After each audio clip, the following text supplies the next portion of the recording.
Balak ni Ronde Hollis Jefferson na bumalik sa TNT sa susunod na season.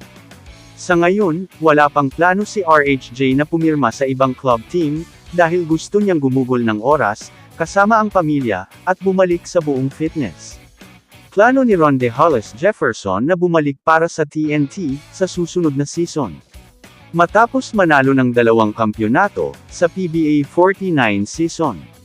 Ang pinakahuling pananakop ni Hollis Jefferson sa PBA ay dumating sa Commissioner's Cup, kung saan nagkaroon siya ng 25 points, 12 rebounds, 2 assists, 2 steals, at 1 block, sa panalo ng TNT, laban sa Barangay Ginebra, sa Game 7.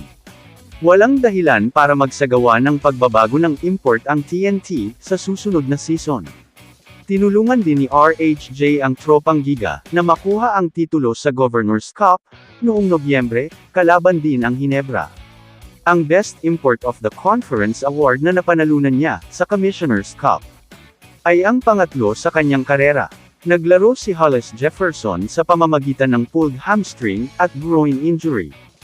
Habang naglalaro ng 7 laro, kasama ang Ginebra sa championship.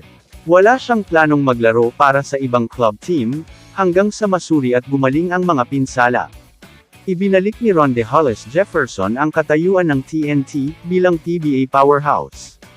Habang inukit niya ang sarili niyang legacy, sa pamamagitan ng pagtanggal, sa masasabing pinakamalaking import ng PBA, hindi lang 1 beses o 2 beses, kundi 3 beses.